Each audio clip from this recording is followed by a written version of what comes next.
Florian Philippot. Rebonjour. D'abord, je voudrais que vous fassiez un tonnerre d'applaudissements à Dominique Bourse-Provence qui chaque semaine organise ces manifestations.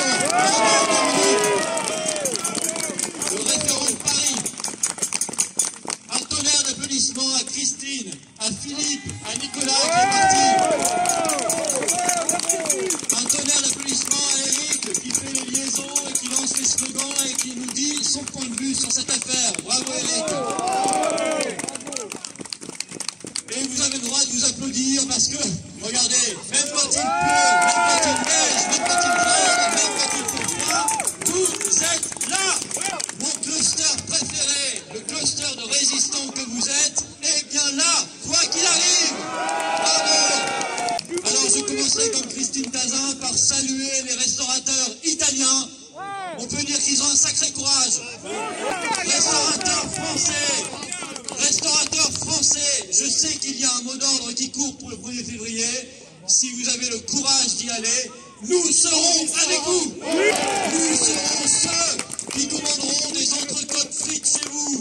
Nous serons ceux qui viendront manger des choucroutes, des cassoulets, des steaks frites et tout ce que vous voulez chez vous. On sera là. On sera avec vous.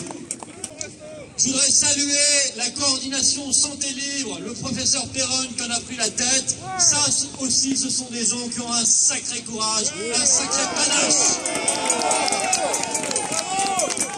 Je voudrais saluer celui qui a lancé tout ce mouvement de résistance dès le mois de février, notre Panoramix de Marseille, le Chloro-King, professeur Lahaute. Je veux que vous partiez d'ici avec le sourire, avec l'optimisme, avec le courage, avec l'envie de vous battre, parce qu'on va gagner. On va pas laisser ces gens-là nous transformer en société de zombies, à marcher comme ça avec notre masque jusqu'au front, dans les rues, alors qu'il n'y a personne autour de nous, seuls avec le masque dans notre voiture, à avoir peur les uns des autres, à dénoncer nos voisins. Si on en voit un de trop chez eux, j'appelle la police et je te dénonce. Ça n'est pas la France. Ça n'est pas la France éternelle que nous aimons. Ça n'est pas notre France. Ça n'est pas notre liberté. Ça n'est pas notre vision des choses. Je vais citer Jean-Jacques Rousseau. Infâme. Renoncer à sa liberté, c'est renoncer à sa qualité d'homme, aux droits de l'humanité et même à ses devoirs. Oui, la liberté, ça n'est pas un droit, c'est notre devoir de la défendre. C'est notre devoir vis-à-vis des générations qui viennent, parce que c'est la France et le monde que nous leur lèguerons. Et c'est notre devoir vis-à-vis des générations passées, parce qu'elles se sont battues pour que nous soyons libres. Et ça, ne l'oublions jamais.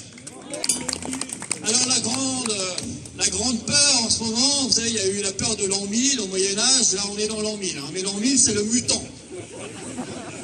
Alors il y a le mutant, il y a eu le mutant britannique, mais il est déjà un peu passé de mode. Maintenant on en est plutôt au mutant sud-africain.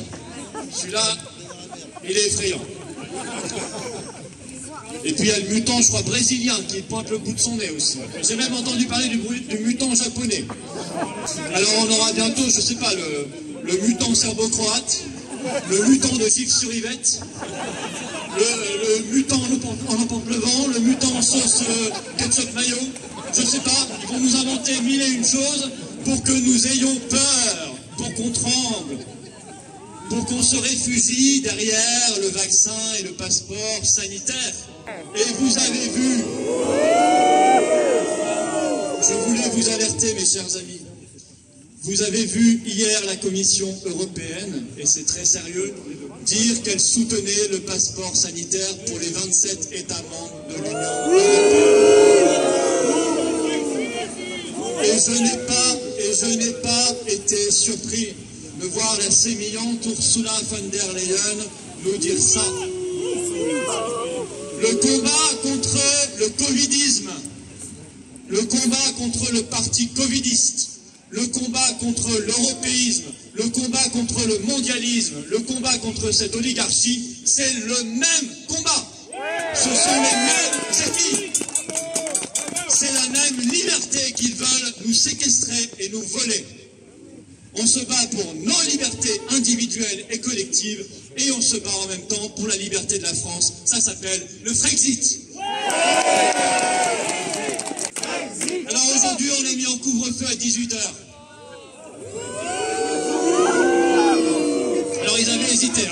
Alors face au Covid-19, ils avaient hésité entre saigner les malades, entre faire brûler des encens, entre sacrifier une chèvre un soir de pleine lune. Et puis finalement, ils ont choisi le couvre-feu à 18 h. Parce que je pense que ça a à peu près la même efficacité, si vous voulez. Ça relève de la même charlatanerie, de la même pseudo-science. En gros, il ne faut pas les prendre pour des incompétents ou des nuls, c'est pas ça. Ils savent très bien ce qu'ils font.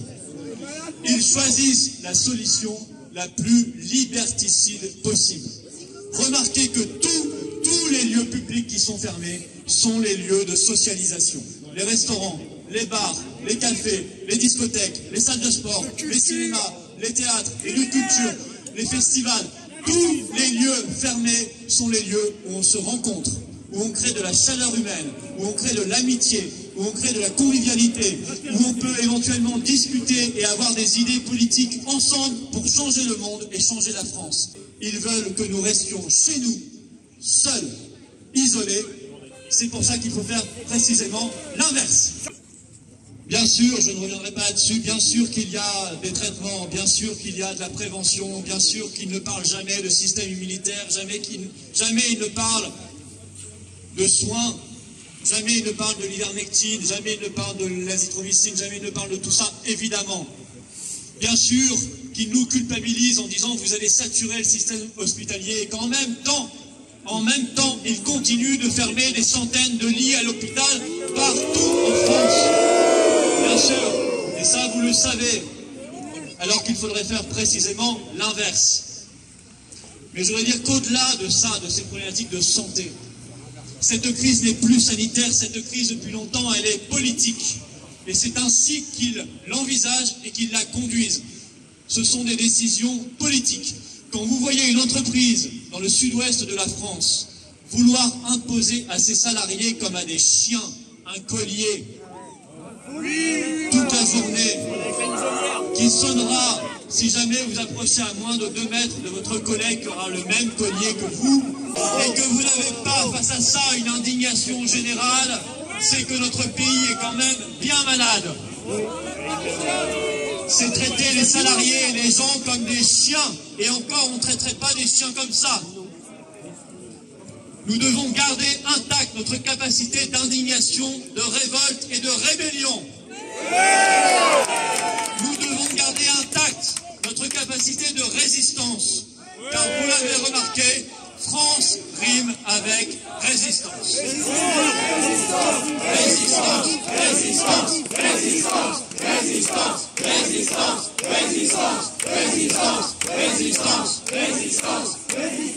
Ne tombez pas dans le désespoir. Ils vont tout faire pour que vous tombiez dans le désespoir. Ils vont tout faire pour vous pousser vers les solutions les plus extrêmes, celle du passeport sanitaire, celle de l'enfermement. Je pense aux étudiants, à qui personne ne pense là-bas, qui sont dans des situations épouvantables. Je pense à ces restaurateurs, je pense à ce gérant de bar dans les Vosges, Monsieur Noël, qui s'est suicidé parce que son café avait été fermé administrativement, évidemment, par le préfet, et Macron a eu l'indécence de lui rendre hommage. Alors que Macron est responsable de tout ça, je vous fais une promesse ici. Cette oligarchie ne restera pas en place éternellement, on va s'en occuper. Macron et sa clique devront s'en aller. Nous ferons le Macron-exit avant de faire le Frexit. Et nous redonnerons le pouvoir au peuple de France. Dites-vous que ça bouge partout, chez les restaurateurs, chez les soignants, chez les médecins, chez les Français qui ne se laisseront pas faire. Dites-vous qu'il y a partout, dans nos départements, dans nos régions, dans nos communes, en métropole comme outre-mer, des foyers de résistance qui ne demandent qu'à être mobilisés. Ils ne demandent qu'à mettre l'étincelle qui fera exploser cette envie, cette soif de liberté, de rébellion et de résistance qui n'est rien d'autre qu'une soif de France. C'est ça que vous devez avoir à l'esprit. Ayez le cœur gonflé à bloc d'amour de vos compatriotes, d'amour de la France, d'amour de la liberté. Et c'est avec cette énergie vitale, cette énergie que vous irez, que nous irons tous puiser dans l'histoire millénaire de notre pays, dans son âme éternelle, immortelle, que nous irons chercher la victoire parce que nous gagnerons. Allons enfants de la patrie, le jour de gloire est arrivé.